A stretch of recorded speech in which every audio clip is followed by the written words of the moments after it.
Welcome to the final great saga of One Piece. We have made it. We're officially in the endgame now. The Marines demonstrate their immense power, Shanks finally reveals his true face, and Sabo has risen to almost as much fame as Luffy has across the world. In other words, pure One Piece greatness. So, 4 terrible weeks of endless waiting, and we are finally back with fresh One Piece content. And just how the Yonko saga has ended with a massive bang, the new 𝙬𝚎𝚐𝚐𝚗𝚡 saga has just started off with an even bigger one. And of course, the only correct way to start is by addressing the man, the myth, the living legend of One Piece, Shanks, who actually has been in less than a dozen chapters of One Piece overall. In other words, whenever he is there, big things are happening, and that is exactly what we've got. Shanks is literally sailing in the waters of Wano, just a few miles away from where Luffy is celebrating his victory with the citizens right now. And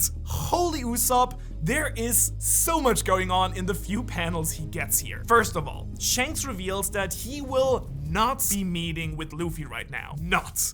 Which is hilarious because I actually have a video coming out in 2 or 3 days about why, when, and where Shanks and Luffy will meet and what will most likely happen. I said that this meeting is going to happen very soon, most likely on Elbaf.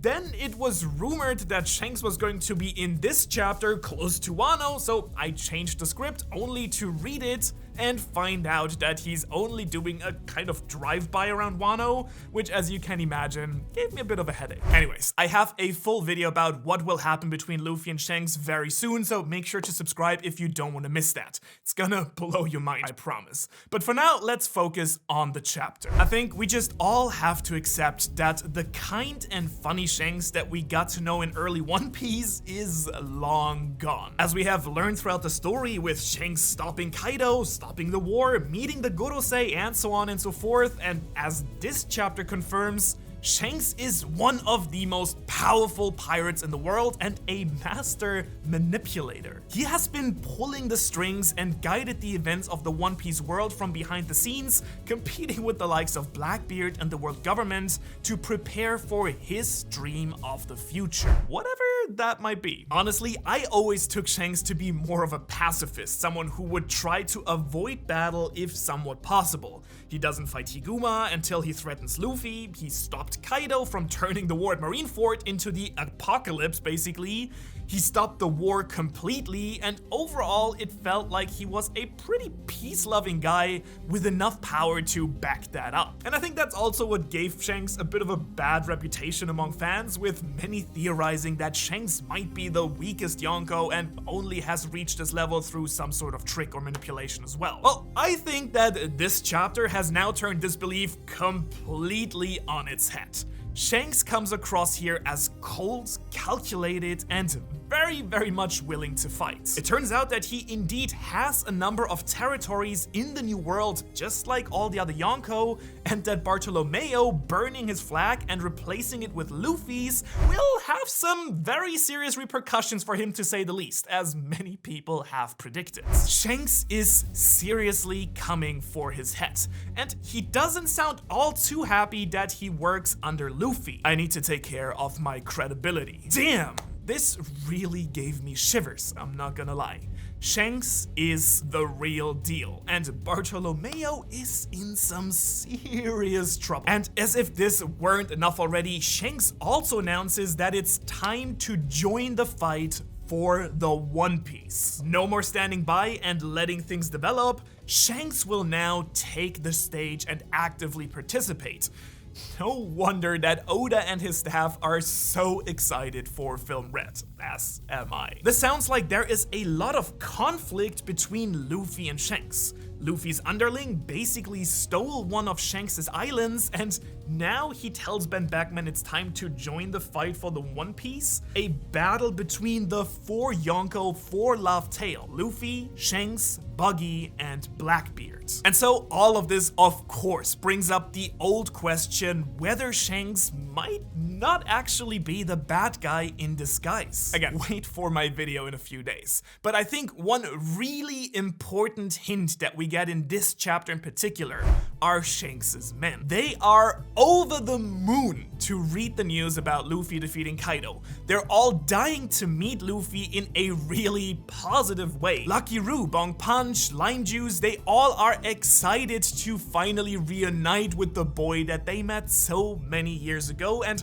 had so much fun with. To me, this indicates that Shanks also doesn't shut up about Luffy all the time either, that all of the Red Hair pirates have been eager to meet Luffy for years. They all truly seem to be Luffy's friends here. They are as surprised by Shanks not wanting to meet Luffy right now as we are. And so I think Shanks acting this way is really just Oda-sensei knowing exactly how to play with us by leaving this ambiguous on purpose. Because really, the only way that Shanks could turn out to be a bad guy, I think, is if he had also fooled his entire crew, which, yes, it's not impossible, but also not exactly likely. And so I want Shanks to be the secret weapon that Luffy can rely on in the end. Then again, if Shanks actually does turn out to be only using Luffy and that he's mostly in it for himself or some other motive, I wouldn't be mad at all either, just so we get that out of the way.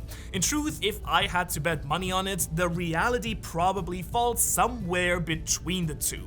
Shanks is an ally and does care for Luffy, but he has a higher hidden motive as well that comes before that. I think Shanks might well turn out to be one of the most morally complex and interesting characters in the entire story at the end. I also absolutely love that little flashback to the very first chapter of the story that we get and a look at Shanks stealing the Nika fruit. I mean, it was already pretty much obvious that Shanks knew exactly what he was doing there and what that fruit truly was. But it's nonetheless giving me goosebumps seeing it drawn and how he reacts to Luffy's awakening. It's almost as if Luffy awakening the Nika fruit was the signal that Shanks has been waiting for to launch the race for Laugh Tale. And of course, I am incredibly excited to finally see the Red Hair pirates in actions, especially Lucky Roo and Ben Beckman.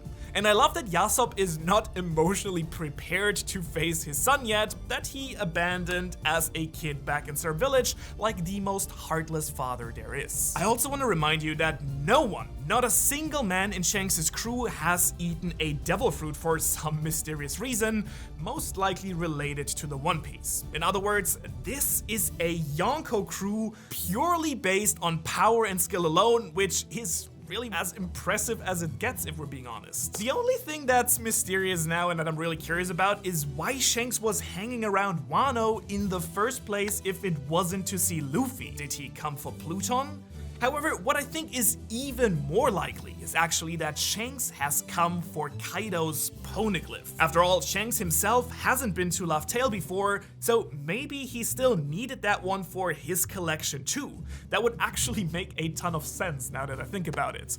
And what would be even more hilarious, of course, if Shanks didn't possess the last poneglyph after all, but now has Kaido's because the Straw Hats were too slow to actually get it. Someone else who has made use of Kaido's defeat and is very much eager to meet Luffy in person, on the other hand, is Green Bull. I still really can't shake the feeling that he might actually be from Wano himself. I went in detail on that in this video right here, but this chapter focuses mostly on him being even more of a beast than we have already seen last chapter. Kinemon and the remaining scabbards notice him moving towards the capital and decide to stop him before he can disturb Luffy and the Straw Hats. And so Ryokugyu really hits home the fact that he's kind of a douche. He gives Kinemon and co a big speech about the world order and how you need to discriminate in order to make the world work. For the Celestial Dragons, that is, of course.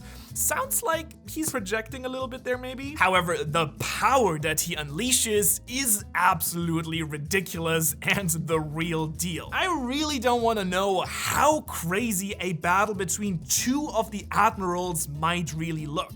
This is just ridiculous. Actually, scratch that. There is nothing I want to see more right now than seeing two admirals fight. I actually made the argument in my Green Bull video that Aramaki might very well be a Logia fruit user, which surprisingly is confirmed right now, one chapter later. The fact that he calls himself a force of nature and compares his forest abilities to the sea raises two incredibly interesting possibilities for me as well. One, since Green Bull falls in line with all the other Admiral Devil Fruit powers, I think we should assume that Fujitora's Devil Fruit also is a Logia, though I really couldn't tell you how that would make any sense, but it seems very likely now. And two, Aramaki has just pushed the door wide open for a Sea Logia Devil Fruit. Like, I can't be the only one that takes this line as some possible foreshadowing for this, right? The ultimate Devil Fruit, possibly in the possession of Imu, whose name, as you'll remember, is Umi in return, which literally is the word for ocean in Japanese.